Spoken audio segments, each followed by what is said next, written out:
everybody. Welcome to another episode of BTA Fridays, Breaking the Algorithm. I am actually going to take the entire month of August off, so enjoy these past episodes, and I'll see you soon. Welcome to BTA Friday, Breaking the Algorithm, hosted by me, Kelly Morgan, indie author and indie publisher. Here, we break the algorithm and build something better together. Subscribe, and let's break the algorithm as a community. Now, let's get to today's episode. Hey everyone, welcome back to BTA Fridays, Breaking the Algorithm, where we break the algorithm and put something better in its place. My name is Kelly Morgan, indie author, indie publisher, and I am your host. So let me just say this. I get it. I really, really do. You, like me, you're posting, you're showing up, you're doing all the things the experts say that you should do, and still the numbers are not moving. I don't know about you, but I've watched other accounts just blow past me. And you start wondering like what the hell am I missing? Then the DMs start coming in. The ones that say, "Hey, we can grow your followers to 10,000 viewers in a week," or "Hey, guaranteed views," or "Hey, just a one-time fee and your engagement will explode."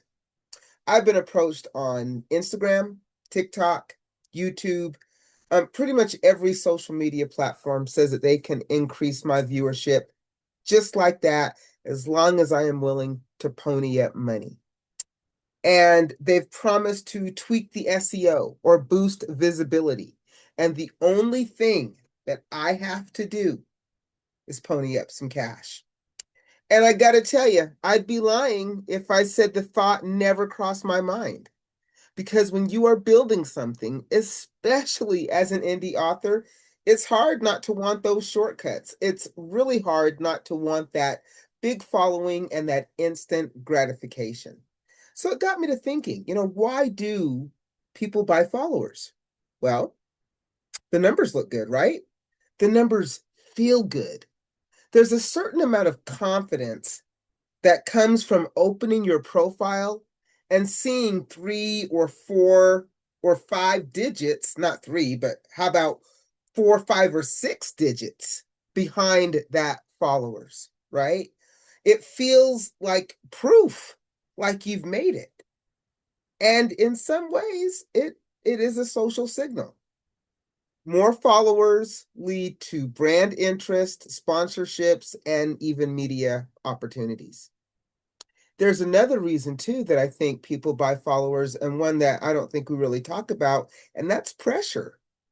Pressure to look successful, pressure to keep up with peers, pressure to prove yourself, to yourself, to your family, to your audience, that it's working. And for a lot of people, paying for followers feels like a way to skip the blah, blah, blah. Feels like a way to skip the slow climb and to get that validation even quicker. And like I said, I got to tell you, I've thought about it. I've never done it, but it has definitely crossed my mind. But here's the truth that I believe. I believe it's a bad trade. Fake followers are not your audience. They don't buy books, they don't join your email list, and they don't engage with your comments. They're just empty accounts. A lot of them are bots or inactive profiles, and the algorithm can tell. When you have thousands of followers, but almost no likes or comments or watch, the platform starts to assume that your content isn't really all that relevant. It means they'll show it to fewer people. And yes, that includes the real followers that you work so hard to get. You've basically told the algorithm, my audience doesn't care, even if it's not true. So, fake followers and buying followers got me thinking about ethics.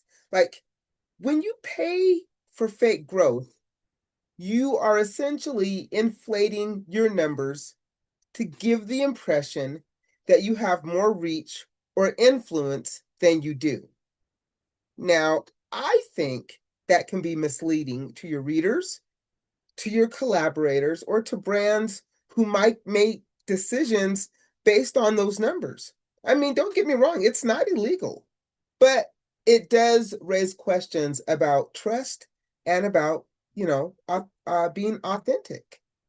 And so if you're in this space, this indie publishing space where trust is everything, your credibility really is your currency. And once your credibility is damaged, it's very hard to get back. So most importantly, I think that purchasing fake followers, that's money and energy that you could put into building something real. Now, organic growth matters because it's rooted in actual connection. 100 real followers who know your name, who know your work, and who are excited for that next book are worth more than 10,000 who could care less. Real followers leave real reviews. They show up to events, and guess what? They tell their friends about your work. Fake followers can't do any of that. And I'll be honest with you because I am living it as we speak. Organic, organic. Oh my God, that's two words in one, Kelly. Organic growth, organic. I could just pin a new word. Organic, which is organic growth, is slow, sometimes painfully slow. I will tell you, it is not an overnight success story, but you have to keep showing up again and again and again. You watch your audience go from small to large over a period of time, but it's steady growth, right? It's slow and it's steady, and that means that you are posting great content and it is being seen by people who truly want to see it. And then they're actually sharing it with people that they care about. Slow growth is stable growth. Now, I will tell you that growth that is not organic, when your numbers skyrocket overnight, I would have to wonder, is the content that you're posting even working? Organic growth is slow and it's stable. It's the kind that's last because it's built on trust, not tricks. When people follow you organically, they're doing it because something about your work has resonated with them. And they're far more likely to engage, to buy, and to stick around.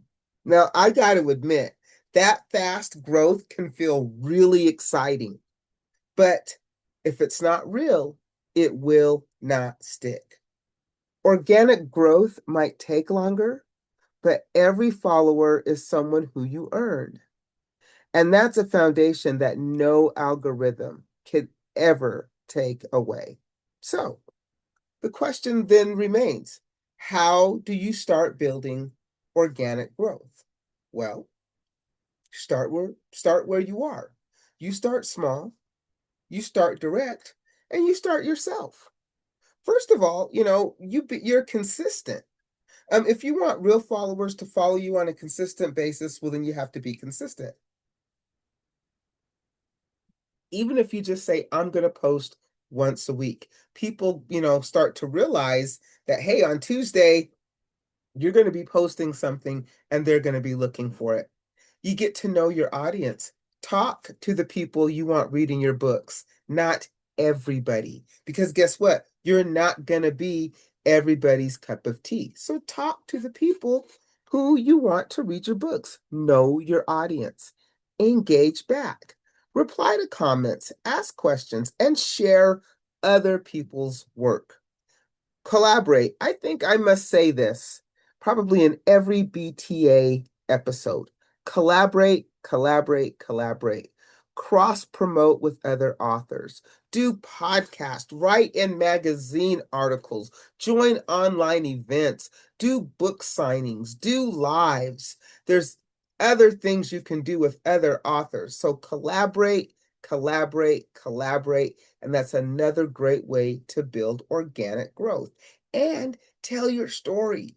You know what? When you tell your story, you actually connect with people. You know, people love to know the why. Why are you a writer? Why did you write that book? How did you even come up with that story idea? If you can let them see the why behind your work, oh my God, that is how you get another way to get organic followers. Now, granted, it is slower. Yes, organic growth, or what would I call it? Groganic. Um, it is slow. Organic growth is slow. It takes patience. But you know what, you guys? It's real. And once you have that kind of audience, the algorithm isn't the only thing that's working for you. Now your community is working for you. And I gotta say, buying followers might make you look big for a minute. But building your audience the right way, well, you know what? That's what will make you last. And because we're here at BTA Fridays, guess what? We're not chasing numbers. We're not chasing likes. We're not chasing views. We are actively building something to break the algorithm and put something better in its place. We are building something that the algorithm cannot take away. So, in my opinion, buying fake followers is really just smoke and mirrors. And honestly, you're doing yourself a disservice and probably your real true audience as well. Not to mention, you guys, the research I done, the algorithm knows when those followers are not real. Something to think about the next time somebody approaches you promising 10,000 followers for 50 bucks. Just saying. All right. Let me do my laundry list and we're out of here. So if you're interested in being a guest on the Author's Mic is every Monday and Wednesday, and then we have BTA on Fridays. Mondays are guest. The mic would be yours. Come share your story, share a snippet of your book, promote your craft. The mic would be yours. If you are an author and you're looking for a new way to promote your book, guess what? Bright Headed Publishing has a book club. It's called the IRS, the Indie Reader Society. We don't know about your book if you don't tell us, so pitch us. All the information is on my link tree. If you are thinking, hey, Kelly, you know what? All this sounds great and fine, but I don't even know where to start on my book. Guess what? I have a free 44-page guide on my website. When I tell you it's free, I totally mean it's free. Go get it, download it, and it will definitely help you on your indie author journey. If you are interested in supporting me, I have two books out there, Wait for It and You Sound White. Both are available on my website. I'm happy to sign them for you. I got some cool bookmarks. I've even got some coloring books that I'm giving away, some adult coloring books. More on that. But yeah, so if you come to my website, I'm happy to do that and ship it to you for free. However, you may find it wherever good books are sold. And Wait for It is an audiobook, and that's actually going to be a topic for a BTA Fridays about how audiobooks are great ways to market your book. So, all of those things I say, you guys, with every click, with every share, it helps fuel this movement. Let's build something real. Let's break the algorithm together. And remember, for every underrepresented voice, for every untold story, for every indie author of color, I see you. We are underrepresented in this space. I am building a community for us. As I've said many, many times before, the author's mic is for everybody. However, authors of color, I see you.